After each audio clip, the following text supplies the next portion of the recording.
और फिर भी जो ठंड लग जाए, दारू नहीं इसमें दवाई काम आएगी। गरम वस्त्र पहनकर घूमिए ठंड में। देखो सब पहने बढ़िया बढ़िया ना, है ना बड़े, कि गरम वस्त्र पहनकर घूमिए ठंड में, सोते समय रात में रजाई काम आएगी। गरम वस्त्र पहनकर घूमिए ठंड में, सोते समय रात में रजाई काम आएगी। वहां बैठिए जी जहां पर लगा अलाव हो, जलते अलाव की तपाई काम आएगी। जलते अलाव की तपाई काम आएगी, जलते अलाव की तपाई काम आएगी। और मिले जो पुआल तो जमीन पर बिछाएं आप, और ना मिले तो भाई चारपाई काम आएगी। ना मिले तो भाई चारपाई काम आएगी। और फिर भी जो ठंड लग जाए तो ये याद रहे, दारू नहीं इसमें दवाई काम आएगी। कि झालर लाइट दीप सजे, क्या खूब रचाई है संगम नगरी, और रिद्धि और सिद्धि रही मुस्काए, इन्हें भी ले आई है संगम नगरी। स्वर्ग सा वैभव आज यहाँ, क्या खूब बनाई है संगम नगरी, और धर्म सनातन की जय हो, दुल्हन से सजाई है संगम नगरी। कि है खुशनसीब जो संगम के लिए चलते हैं, है खुशनसीब जो संगम के लिए चलते हैं। भव्यता देखकर चेहरे सभी के खिलते हैं। जब बिछड़ते थे वह वक्त पीछे छूट गया, अब तो बिछड़े हुए भी कुंभ आके मिलते हैं। ये 12 बरस में आता फिर से कुंभ दोबारा, गंगा की यहाँ और देखो जमुना की धारा। उत्तर प्रदेश पुलिस यहाँ ड्यूटी में आई, आपकी सुरक्षा संकल्प हमारा। दोस्तों अभी हम प्रयागराज में हैं। महाकुंभ, जब 12 बार पुण्य कुंभ लगता है तो महाकुंभ आता है, यानी 144 साल बाद। तो स्पेशल है इस बार का, और इस बार की व्यवस्था भी बहुत जबरदस्त है। और हमारे साथ बात करने के लिए सर हैं, पहले आप अपना परिचय दीजिए sir. Dharmraj Upadhyay, police inspector हूँ। तो इस बार का जो आयोजन हुआ है, किस प्रकार की व्यवस्था, क्या कहना चाहेंगे? अब सब दिख तो रही है, चारों तरफ बढ़िया बढ़िया व्यवस्था है, साफ सफाई एकदम नंबर 1 की आप देख सकते हो।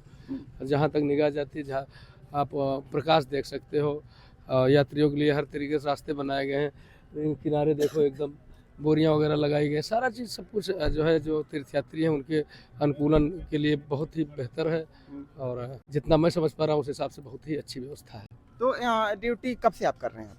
अब हम हो गए 1 महीना हो गया, 6 तारीख को आए थे तो 1 महीने से ज़्यादा हो गया। तो ड्यूटी करते हुए मतलब डिफिकल्टीज भी आ रही होगी? डिफ़िकल्टी क्यों आएगी ड्यूटी करते हुए? कौन सी डिफ़िकल्टी? अगर हम ये मान के आए हैं कि हमारा काम है जिसको हम करने के लिए आए हैं, हम जो है प्रयाग को अपना तीर्थ स्थान मानते हैं।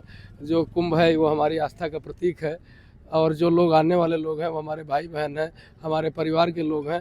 तो अगर ये सब चीज़ हम मान के आए तो हमें दिक्कत क्यों होगी? अगर हम ये मानते हैं कि सारे लोग हमारे अपने हैं तो हमको दिक्कत क्यों होगी? यानी कि आप सेवा के तौर पर काम कर ले रहे हैं? हाँ, निश्चित रूप से सेवा ही है भाई। वो अलग बात है कि सरकार तनख्वाह भी देती है उसके लिए, लेकिन जो भाव है वो सेवा का ही है। हाँ, तो मतलब खुशी भी हो रही है सेवा करते हुए? अरे क्यों नहीं, बहुत ज़्यादा हो रही है। तो ये सर बताइए कि अभी जो जिस प्रकार की व्यवस्था हो रही है, चाहे हेलीकॉप्टर बुकिंग हो, चाहे होटल बुकिंग हो, कहीं न कहीं स्कैम भी चल रहा है। मैं ये कहना चाहूँगा कि जो कुंभ मेला के द्वारा जो निर्धारित ऐप जारी किए गए हैं, उनके थ्रू अगर लोग जाते हैं तो मुझे नहीं लगता है कि उनको कोई धोखाधड़ी का शिकार होना पड़ेगा।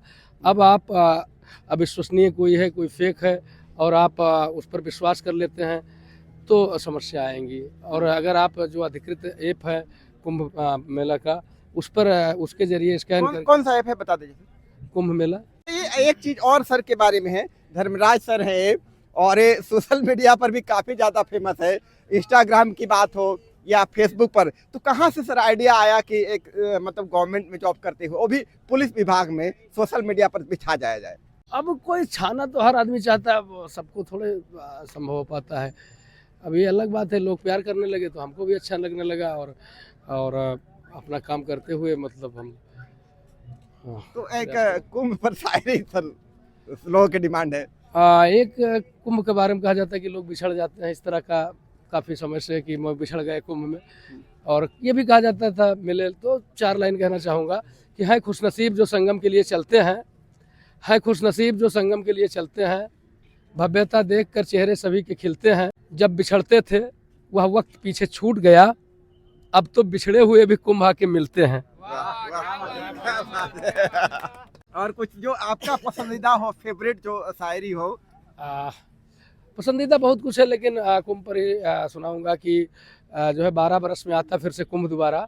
12 साल पे लगता है एक स्थान पर, कि 12 बरस में आता फिर से कुंभ दोबारा। गंगा की यहाँ और देखो जमुना की धारा, उत्तर प्रदेश पुलिस यहाँ ड्यूटी में आई, आपकी सुरक्षा संकल्प हमारा। क्या बात है। और जैसे कुंभ क्यों लगता है इसके बारे में अगर आप बात करेंगे, कुंभ का जो शाब्दिक अर्थ है जो मैं समझ पा रहा हूँ, वो घड़ा होता है और उसकी जो है कलश होता है। उसकी शुरुआत कैसे हुई? जब शक्ति प्राप्त करने के लिए देवताओं ने और राक्षसों ने मिल करके समुद्र मंथन किया। उस समुद्र मंथन के लिए जो है वासुकी नाग महाराज जो है वो रस्सी का काम किए।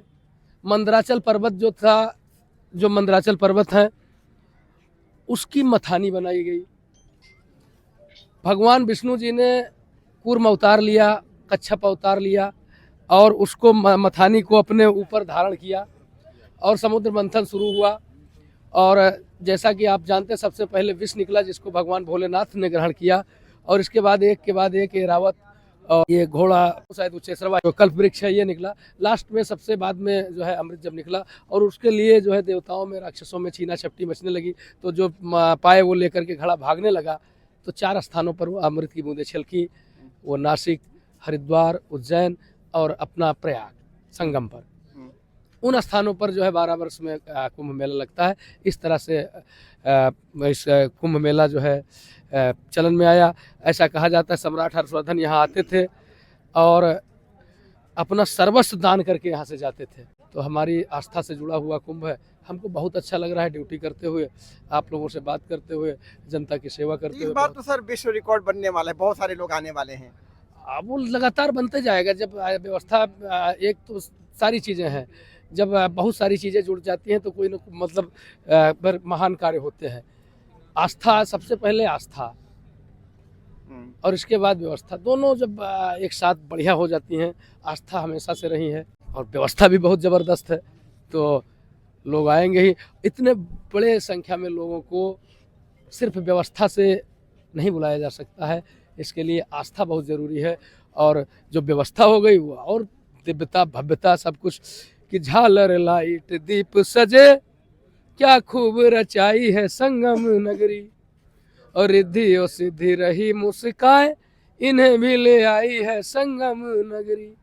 स्वर्ग सा वैभव आज यहाँ, क्या खूब बनाई है संगम नगरी, और धर्म सनातन की जय हो, दुल्हन से सजाई है संगम नगरी। क्या बात है, क्या बात है सर। हाँ पूछ लो, आप पूछ लो, आप पूछ लो। सर मतलब जो आप ड्यूटी कर रहे हैं इसमें, तो कैसे समय निकाल पाते हैं इंस्टाग्राम के लिए, फेसबुक के लिए?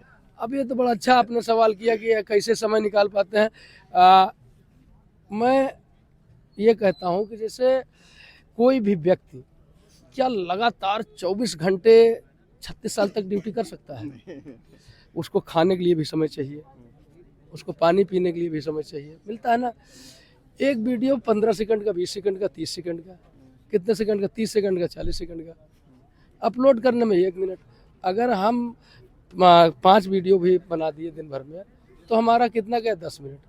तो मुझे नहीं लगता, जब गलत काम करने वाले गलत काम के लिए समय निकाल लेते हैं, नशा करने के लिए, लोगों को लड़ाई करने के लिए, लोगों को लड़ाने के लिए, तो मुझे लगता है मैं तो जागरूकता करता हूँ। और अगर मैं 10 मिनट 20 मिनट निकालता हूँ तो कोई दिक्कत वाली बात नहीं होनी चाहिए। तो अगर आपसे कनेक्ट करना हो इंस्टाग्राम से कैसे करेंगे, या फेसबुक से कनेक्ट करना हो तो? धर्मराज कवि शायर है। और कुछ सुनाना चाहते थे आप? ठंडक बहुत है ठंड बहुत ज्यादा है, और ये लड़के जो हैं सब खड़े हैं यहाँ, नौजवान ज़्यादा हैं। तो बहुत अच्छी बात तुमको बताते हैं, ठंड में कैसे कहा है कि गर्म वस्त्र पहनकर घूमिए ठंड में। देखो सब पहने बढ़िया बढ़िया है ना बड़े, कि गर्म वस्त्र पहनकर घूमिए ठंड में, सोते समय रात में रजाई काम आएगी। गर्म वस्त्र पहनकर घूमिए ठंड में, सोते समय रात में रजाई काम आएगी। वहां बैठिए जी जहां पर लगा अलाव हो, जलते अलाव की तपाई काम आएगी। चौथी लाइन पे पहुंचने तो हमको 4 लाइन जलते अलाव की तपाई काम आएगी, जलते अलाव की तपाई काम आएगी। और मिले जो पुआल तो जमीन पर बिछाएं आप, और ना मिले तो भाई चारपाई काम आएगी। ना मिले तो भाई, अब अंतिम लाइन सुनाऊंगा, ना मिले तो भाई चारपाई काम आएगी। और फिर भी जो ठंड लग जाए तो ये याद रहे, दारू नहीं इसमें दवाई काम आएगी। आप खुद लिखते हैं या फिर और एक होता है कवि, कवि या रचनाकार या लेखक का मतलब ही है कि खुद लिखे। गायक है, उसके पास आवाज होता है, कंठ होता है, वो दूसरे के लिखा भी गाता है। कवि का मतलब ही है कि अपना, आपका खुद का रचना होता है? रचना तो या तो दूसरे अगर पढ़ो तो उसका नाम लो। अगर किसी दूसरे कवि की आप रचना पढ़ते हैं, किसी रचनाकार का नाम पढ़ते हैं, तो उसका नाम लीजिए कि उनकी रचनाएं हैं, उनकी रचना है। अन्यथा आप अगर कवि हैं तो आपको अपना ही लिखना है। तो आज सर से बात हुई कि इतना अपने ड्यूटी से भी समय निकालकर लोगों को जागरूक कर रहे हैं, समाज को भी जागरूक कर रहे हैं। बहुत बहुत धन्यवाद सर। धन्यवाद।